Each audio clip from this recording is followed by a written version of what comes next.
भारत वीरों की भूमि है और इस भूमि की वीर गाथाएं समस्त विश्व ने सुनी है। समय समय पर इन वीर गाथाओं को पर्दे पर लाया गया ताकि नई पीढ़ी अपने योद्धाओं के शौर्य से रूबरू हो सके। सम्राट पृथ्वीराज सिर्फ एक फिल्म नहीं बल्कि एक महान राजा के जोश, जुनून और संघर्ष की असल कहानी है। चंद्रप्रकाश द्विवेदी ने इस कहानी में इमोशन, रोमांस और एक्शन का तड़का लगाकर फिल्मी पर्दे के लिहाज से मनोरंजक बनाया है। यह फिल्म 135 मिनट और 39 सेकंड की है, लेकिन इसे बनाने के लिए 18 साल लगे हैं।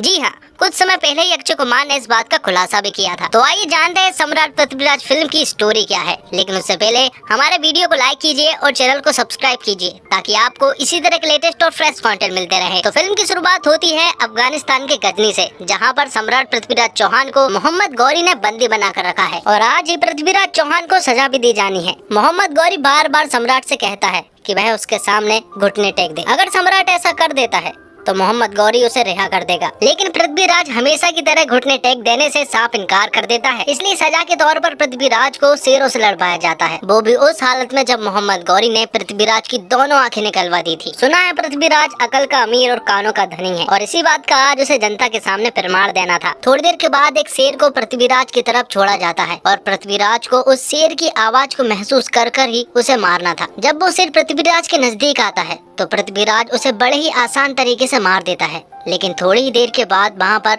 दो शेर आ जाते हैं। उन दोनों शेरों को देखने के बाद जनता को ऐसा लगता है कि पृथ्वीराज चौहान का अब जिंदा रहना नामुमकिन है, लेकिन पृथ्वीराज उन दोनों शेरों को भी बड़े ही आसान तरीके से मार देता है। अब कहानी पहुँच जाती है फ्लैशबैक में, जहाँ पर कन्नौज में हमें संयोगता दिखाई जाती है जो कि पृथ्वीराज चौहान से प्रेम करती है और वे दोनों एक दूसरे को ही हमेशा खत लिखा करते हैं। उन दोनों ने अभी तक एक दूसरे को नहीं देखा था, उसके बाद भी वह दोनों ही एक दूसरे को बहुत प्यार करते थे, जो कि उनके खत में साफ दिखता है। अगले सीन में हम देखते हैं कि गजनी से मोहम्मद गौरी के भाई मीर हुसैन का एक दूत आता है और वह एक पैगाम लेकर आता है पृथ्वीराज चौहान के लिए। दूत पृथ्वीराज चौहान से कहता है कि मोहम्मद गौरी और मीर हुसैन के बीच में बगावत हो चुकी है और अब मोहम्मद गौरी मीर हुसैन को मारना चाहता है, इसलिए मीर हुसैन आपकी शरण में आना चाहता है। और जब पृथ्वीराज चौहान उस दूत से पूछता है कि आखिर उन दोनों भाइयों के बीच में बगावत किस वजह से हुई है, तो दूत सम्राट को बताता है कि मोहम्मद गौरी की बीबी को मीर हुसैन ने भगा कर ले गया है। दरअसल मोहम्मद गौरी की वाइफ एक नाचने वाली थी और मीर हुसैन और वह दोनों ही एक दूसरे से प्यार करते थे, इसलिए अब मीर हुसैन को कोई बचा सकता है तो वह आप ही हैं। और सम्राट कोई भी फैसला लेने से पहले अपने सामंतों से जरूर पूछा करता था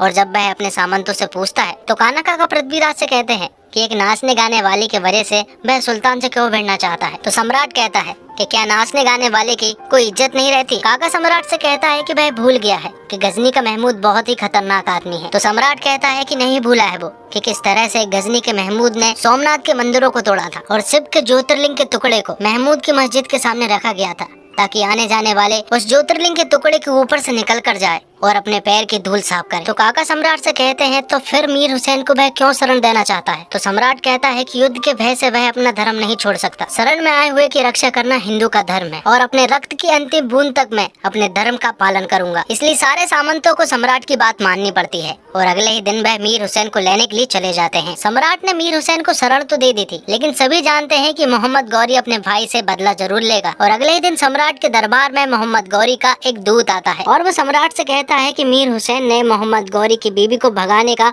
जुर्म किया है, इसलिए सम्राट मीर हुसैन को मोहम्मद गौरी के हवाले कर दे और चाहे तो सम्राट मोहम्मद गौरी की बीबी को अपने पास रख ले। तो सम्राट दूत से कहता है कि वह अपना सर काट कर दे सकता है, लेकिन शरण में आए हुए का कोई बाल भी बाका नहीं कर सकता और जब तक पृथ्वीराज का एक एक सिपाही, एक एक सामंत जिंदा है, जब तक मीर हुसैन हिंदुस्तान में सिर उठाकर जिएगा। दूत यहाँ पर सम्राट को युद्ध की चुनौती दे देता है और सम्राट भी युद्ध के लिए एकदम तैयार हो जाता है। अब आगे युद्ध की तैयारियां होने लगती है और जो युद्ध होने वाला है उस युद्ध को हम तराइन के युद्ध के नाम से जानते हैं, जिसे हमने हिस्ट्री की बुक में कई बार पढ़ चुके हैं। मोहम्मद गौरी की एक विशाल सेना थी, इसके बावजूद सम्राट पृथ्वीराज चौहान ने मोहम्मद गौरी को 17 बार युद्ध में हराया था, लेकिन इन युद्ध के बारे में इस फिल्म में कहीं भी मेंशन नहीं किया गया है। अब युद्ध प्रारंभ होता है और मोहम्मद गौरी की सेना की तरफ से कई सारे तीर सम्राट पृथ्वीराज चौहान की सेना की तरफ चलाए जाते हैं, लेकिन सम्राट ने इसका होमवर्क पहले से ही कर रखा था और अपने सामने एक विशाल ढाल बना देते हैं, जिससे कि सारे तीर वहीं पर रुक जाते हैं। अब सम्राट इसी ढाल का फायदा उठाकर उन्हीं ढालों के पीछे से ढेर सारे तीर चलाए जाते हैं, जो कि मोहम्मद गौरी की सेना को नहीं दिख पाते हैं। और उन्हीं तीरों की मदद से मोहम्मद गौरी की सेना के कई सारे सैनिक मारे जाते हैं। सम्राट अपनी सेना को दोनों तरफ से आक्रमण करने का हुक्म देता है और सेना भी यही करती है, जिसके बाद वह मोहम्मद गौरी की सेना को चारों तरफ से घेर लेते हैं। आखिर में काका मोहम्मद गौरी को उसके हाथी से नीचे गिरा देते हैं और फिर सम्राट और मोहम्मद गौरी के बीच में फाइट होती है। दोनों के बीच में एक दमदार फाइट होती है, लेकिन आखिर में सभी को पता है कि क्या होने वाला है। सम्राट मोहम्मद गौरी को परास्त कर देता है और उसे बंदी बना लेता है, जिसके बाद मोहम्मद गौरी को कैद खाने में कैद कर लिया जाता है। और फिर एंट्री होती है सोनू सूद यानी कि चंद्रवर दाई की। चंद्रवर दाई कवि और ज्योतिष दोनों हैं और सम्राट के साए की तरह उनके साथ रहते हैं। यहाँ पर मोहम्मद गौरी चंद्रवर दाई से कहता है कि उसे मौत की सजा दे दी जाए, तो चंद्रवर दाई मोहम्मद गौरी से कहता है कि आप हारे हैं, और अगर पृथ्वीराज चौहान आपको मौत की सजा दे दे तो इसमें पृथ्वीराज चौहान की विजय नहीं होगी, बल्कि उनकी वजह तो तब होगी जब पृथ्वीराज हारे और वही आपको मौत की सजा भी दे। लेकिन ये सारी बातें मोहम्मद गौरी को बाउंसर जाती है, जिस पर चंद्रवर दाई कहता है कि अगली मुलाकात में वह उसे सब कुछ बता देगा। अगले दिन दरबार में सबको ऐसा लग रहा था कि पृथ्वीराज चौहान मोहम्मद गौरी को मौत की सजा सुनाएंगे, इसलिए काका ने अपने आंखों की पट्टियां भी नहीं पहनी थी। कान्हा काका की आंखों की पट्टियों की भी एक अलग कहानी है। दरअसल कान्हा काका पृथ्वीराज के काका और एक महान योद्धा है। ऐसा कहा जाता है कि उन्होंने प्रण किया था कि अगर पृथ्वीराज चौहान के सामने कोई मूंछ पर ताव देगा तो वह उसके सर को काट देंगे या फिर खुद मर जाएंगे। ऐसे एक बार दरबार में किसी राजा ने पृथ्वीराज चौहान के सामने मूंछों पर ताव दे दिया था, तो काका ने उसे जान से मार दिया था। तो सम्राट ने काका को सजा दी थी और सजा के तौर पर उन्हें जिंदगी भर आंखों पर पट्टी बांधने को कहा था, और वह अपनी पट्टी को सिर्फ तभी खोल सकते हैं जब या तो युद्ध हो या फिर वह किसी औरत से प्रेम कर रहे हो। लेकिन काकी तो सालों पहले ही मर चुकी थी, इसलिए आंखों की पट्टी खुलने का सिर्फ युद्ध ही सहारा है। आगे हम देखते हैं कि पृथ्वीराज चौहान ये फैसला लेता है कि वह मोहम्मद गौरी को छोड़ देगा। सारे सामंत मना करते हैं और कहते हैं कि मोहम्मद गौरी को मौत की सजा दी जाए, लेकिन सम्राट उसे एक और मौका दे देता है। इन सब चीजों के बाद सम्राट पृथ्वीराज चौहान अजमेर का राजा तो था ही, साथ में उसे दिल्ली का भी राजा बना दिया जाता है। लेकिन जब ये बात कन्नौज के राजा जयचंद को पता चलती है कि पृथ्वीराज को दिल्ली का राजा बना दिया गया है, तो वह बौखला जाता है, क्योंकि उसे ऐसा लग रहा था कि दिल्ली का अगला राजा तो वही बनने वाला है। लेकिन ऐसा नहीं हुआ। जयचंद की बेटी का नाम संयोगिता है और संयोगिता पृथ्वीराज चौहान से प्रेम करती है, लेकिन ये बात जयचंद को नहीं मालूम है, क्योंकि जयचंद को तो सिर्फ दिल्ली चाहिए है। अगले सीन में हम देखते हैं कि कन्नौज के राजा का एक दूत सम्राट के दरबार में आता है और वो दूत सम्राट से कहता है कन्नौज के राजा जयचंद राजसूय यज्ञ करने वाले हैं। और यहीं पर हमें राजसूय यज्ञ के बारे में पता चलता है कि पुराने समय में बड़े बड़े राजा राजसूय यज्ञ इसलिए करते थे ताकि वह अपनी सीमाएं बढ़ा सके और छोटे छोटे राजाओं से कर वसूल कर सके, और जो राजा कर नहीं देता था तो उनसे युद्ध करके जबरदस्ती कर वसूला जाता था। लेकिन यहाँ पर जयचंद सम्राट से तो कर नहीं वसूल सकता था, इसलिए जयचंद अपने पैगाम में सम्राट से आधी दिल्ली चाहता है, और अगर वह आधी दिल्ली नहीं दे सकता है तो फिर युद्ध के लिए तैयार रहे। तो सम्राट भी उससे कह देते हैं कि वह उसका निमंत्रण स्वीकार करते हैं, लेकिन युद्ध का। वहीं दूसरी तरफ जयचंद यहाँ पर एक और षड्यंत्र बनाता है, जिसमें वह उसी यज्ञ में संयोगिता का स्वयंवर कर देगा, और इस स्वयंवर में सम्राट के सारे दोस्त और दुश्मन शामिल होंगे। लेकिन सम्राट इस यज्ञ और स्वयंवर में शामिल नहीं हो सकता है, क्योंकि उसने जयचंद के निमंत्रण को ठुकराया है, और अगर सम्राट उसके निमंत्रण को एक्सेप्ट कर लेता तो उसे आधी दिल्ली देना पड़ता। और यहाँ पर संयोगिता जयचंद को बता देती है कि वह सम्राट पृथ्वीराज चौहान से प्रेम करती है और उसी से शादी करेगी, और अगर ऐसा नहीं होता है तो वह उसी यज्ञ में कूद कर जान दे देगी। जिसके बाद संयुक्ता अपने कमरे में चली जाती है। साथ में यहाँ पर जयचंद को ये भी पता चलता है कि जो इंसान निमंत्रण अस्वीकार करता है उसे पहले युद्ध में हराना पड़ता है, उसी के बाद यज्ञ हो सकता है। लेकिन इस रीत का भी उनके पास तोड़ था। जिस आदमी ने निमंत्रण अस्वीकार किया हो उसका पुतला बना दिया जाता है। तो यहाँ पर भी वह सम्राट का एक सोने का पुतला बना देते हैं और उसे दरबान के रूप में उनके महल के दरवाजे पर खड़ा कर दिया जाता है। और ये बात संयोगिता को भी पता चल चुकी थी, जिसके अगले ही दिन स्वयंवर और राजसूय यज्ञ दोनों ही होने थे। लेकिन संयोगिता यहाँ पर सबके सामने बता देती है कि वह सम्राट पृथ्वीराज चौहान से प्रेम करती है और उसी से शादी करेगी। इसलिए संयोगिता सम्राट के पुतले के पास जाती है और उसे माला पहना देती है। इससे पहले कि जयचंद कुछ कर पाता, हम देखते हैं कि सम्राट अपने काका और चंद्रवर दाई के साथ वहाँ पर आ रहा होता है। सम्राट को इस तरह आता हुआ देखकर संयोगिता उसे निहारने लगती है, क्योंकि उसने उसे पहली बार देखा था। और सम्राट के आते ही संयोगिता सम्राट के घोड़े पर बैठ जाती है और उसके साथ जाने लगती है। पृथ्वीराज को यहाँ पर निमंत्रण तो नहीं मिला था, इसके बावजूद वह यहाँ पर आया, लेकिन वह गलत भी नहीं था, क्योंकि वह अंदर नहीं आया था, उसने बाहर से ही संयोगिता को ले गया था। अब जब सम्राट ने संयोगिता को अपने महल में लेकर आ गया था, तो पृथ्वीराज के घर के बुजुर्ग लोग सम्राट से कहते हैं कि उसने ये काम बहुत गलत किया। वे चाहते हैं कि वह संयोगिता को जयचंद के पास सम्मान के साथ वापस छोड़ाए, जिसके बाद हम जयचंद से बात करके बकायदा उसके घर पर बारात लेकर जाएंगे। लेकिन यहाँ पर संयोगिता उस बूढ़े आदमी को ऐसी ऐसी बातें सुनाती है कि उनका मुंह बंद कर देती है। अगले दिन पूरे रीति रिवाज के साथ संयोगिता और पृथ्वीराज चौहान की शादी कराई जाती है, जिसमें सभी लोग मौजूद होते हैं और सभी खुश भी होते हैं। साथ ही उसे दरबार में ले जाकर बराबरी का दर्जा भी देता है और अपनी प्रजा की औरतों से कहता है कि वह डायरेक्ट ही संयोगिता को अपनी प्रॉब्लम बता सकती हैं। आगे हम देखते हैं कि पृथ्वीराज चौहान और संयोगिता कुल देवी के दर्शन करने के लिए जा रहे होते हैं। जाने से पहले वह काका से मिलता है और उनसे कहता है कि कुल देवी से उनके लिए वह क्या मांगे। तो काका उससे कहता है कि मेरी धरती और मेरे पृथ्वी के लिए मरने का पहला हक उसे हो। दूसरी तरफ हम देखते हैं कि जयचंद अपने सामंतों से कहता है कि वह गौड़पुर पर जाकर हमला करे और उसे अपने कब्जे में करे। तो जयचंद की पूरी सेना गौड़पुर की तरफ निकल जाती है। वहीं दूसरी तरफ सम्राट की सेना को भी ये पता चल चुका था कि जयचंद की सेना गौड़पुर पर अटैक करने वाली है। लेकिन प्रॉब्लम ये थी कि सम्राट यहाँ पर नहीं था, वह कुल देवी के दर्शन करने के लिए गया था। इसलिए ये युद्ध उन्हें बिना सम्राट के ही लड़ना था और इस बात से सभी लोग मान भी जाते हैं। अब क्योंकि युद्ध होना था, इसलिए काका अपनी आंखों की पट्टियों को निकाल लेते हैं और युद्ध करने के लिए गौड़पुर पहुंच जाते हैं। और फिर सम्राट की सेना और जयचंद की सेना के बीच में युद्ध होता है, जिसमें सम्राट की सेना वीरता से उनका सामना करती है। लेकिन यहाँ पर काका के साथ साथ 64 सामंत और सैनिक मारे जाते हैं। लेकिन ये युद्ध सम्राट की सेना जीतती है। सम्राट जब कुल देवी के दर्शन करके वापस आता है तो उसे एक धक्का सा लगता है, क्योंकि जब उसे पता चलता है कि उसके 64 सैनिक और सामंत शहीद हो चुके हैं, जिनमें काका भी शामिल थे, तो उसे बहुत बुरा लगता है। साथ ही यहाँ पर हम देख पाते हैं कि संयोगिता को भी काफी बुरा लग रहा था, क्योंकि लोग तरह तरह की बातें कर रहे थे। उन्हें ऐसा लग रहा था कि ये सारा युद्ध संयोगिता की वजह से ही हुआ है और ये 64 लोग संयोगिता की वजह से ही मारे गए हैं। आगे हम देखते हैं कि जो सामंत और सैनिक शहीद हुए हैं, उन्हीं के लड़के बच्चे सम्राट के पास आते हैं और उनसे कहते हैं कि उनकी जगह वो लेना चाहते हैं, ताकि वह अपनी मातृभूमि और सम्राट की रक्षा कर सके। इसलिए सम्राट उन्हें भगवा कलर की पगड़ी पहनाकर अपनी सेना में शामिल कर लेता है। आगे हम देखते हैं कि जयचंद गौड़पुर के युद्ध को भी पूरी तरह से हार चुका था और अब उसके पास कोई भी रास्ता नहीं था।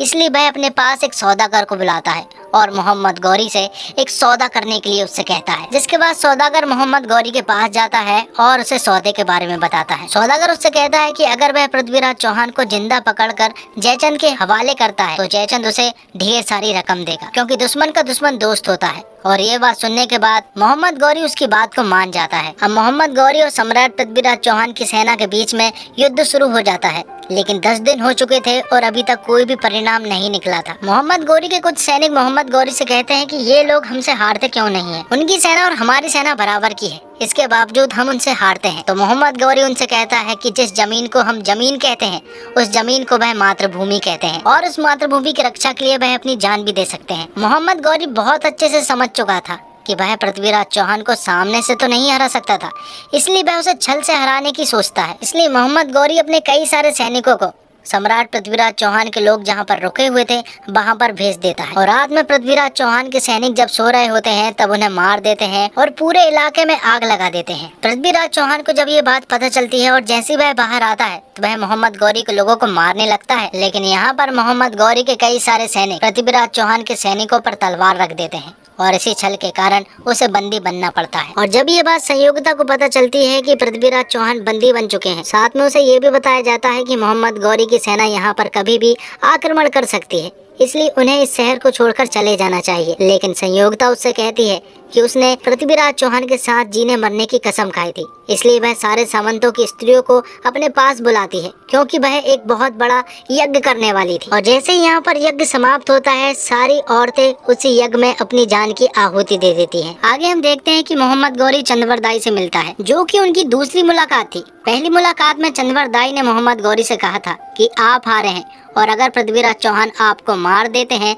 तो इसमें पृथ्वीराज चौहान की विजय नहीं होगी, बल्कि उनकी विजय तो तब होगी जब पृथ्वीराज चौहान हारे और वही आपको मारे। मोहम्मद गौरी चंद्रवरदाई से कहता है कि अब उसकी शान मिट चुकी है और अब पृथ्वीराज चौहान कुछ भी नहीं कर सकता, क्योंकि अब तो सम्राट के पास दोनों आंखें भी नहीं है। तो चंद्रवरदाई यहाँ पर मोहम्मद गौरी को एक बहुत ही सुंदर बात कहता है। वह कहता है जुगनियों को गुमान है कि उन्होंने सूरज को कैद कर लिया। जुगनियों को क्या पता कि उनके शहर में सूरज उगा ही कहाँ है।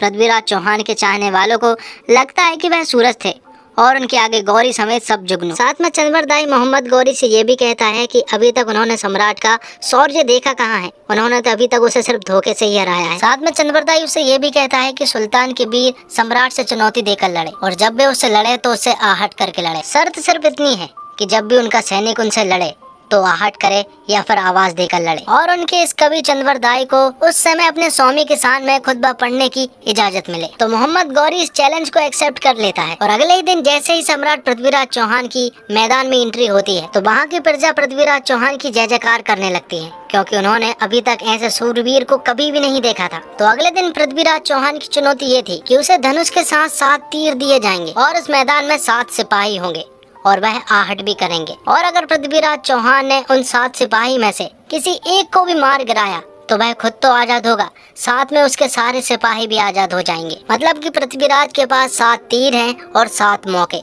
लेकिन पृथ्वीराज इस चुनौती को ठुकरा देता है और उससे कहता है कि उसे इतना बड़ा मौका नहीं चाहिए, बल्कि उसे तो सिर्फ एक मौका चाहिए, जिसमें एक मौका होगा, एक तीर होगा और एक ही सिपाही होगा। और वह सिपाही कोई और नहीं बल्कि मोहम्मद गौरी होगा। तो मोहम्मद गौरी भी उसके चैलेंज को एक्सेप्ट कर लेता है और मैदान में उतर जाता है अपने घोड़े और भाले को लेकर। मोहम्मद गौरी को ऐसा लग रहा था कि वह सम्राट को बड़े ही आसानी से मार देगा, क्योंकि उसकी दोनों आंखें नहीं है और वह आहट करके ही सिर्फ मार सकता है। मोहम्मद गौरी उसे भटकाने की कोशिश करता है और अलग अलग रास्ते से उसकी तरफ भाला लेकर बढ़ता है, लेकिन सम्राट पृथ्वीराज चौहान शब्द भेदी बाढ़ चलाने में निपुण है। और जैसे ही मोहम्मद गौरी सम्राट पृथ्वीराज चौहान के पास आता है, सम्राट उसे एक ही तीर में मौत के घाट उतार देते हैं। मोहम्मद गौरी तो मारा जा चुका था और जैसे ही चंद्रबरदाई सम्राट के पास आता है तो मोहम्मद गौरी के सैनिक सम्राट पृथ्वीराज चौहान और चंद्रबरदाई को ढेर सारे तीरों से छलनी कर देते हैं और यहाँ पर दोनों ही शहीद हो जाते हैं। ये सच है कि पृथ्वीराज चौहान यदि गजनी के मोहम्मद गौरी की जान नहीं बख्शते और गौरी के लिए कन्नौज नरेश जयचंद पलक पावड़े नहीं बिछाता तो शायद भारतीय उपमहाद्वीप का इतिहास कुछ और होता। सम्राट पृथ्वीराज फिल्म न सिर्फ एक राजा की शौर्य गाथा है बल्कि एक इतिहास भी है। फिल्म में इतिहास में हुई घटनाओं के बारे में दिखाया है। इतिहास से प्रेम रखने वाले के लिए यह फिल्म जानकारी का एक स्रोत है। तो दोस्तों, उम्मीद करता हूँ आपको वीडियो पसंद आई होगी। वीडियो पसंद आई हो तो वीडियो को लाइक जरूर करें और चैनल को भी जरूर सब्सक्राइब करें ताकि आपको इसी तरह के लेटेस्ट कंटेंट मिलते रहे। मिलते हैं अगली एक और धमाकेदार वीडियो के साथ, तब तक के लिए जय हिंद जय भारत।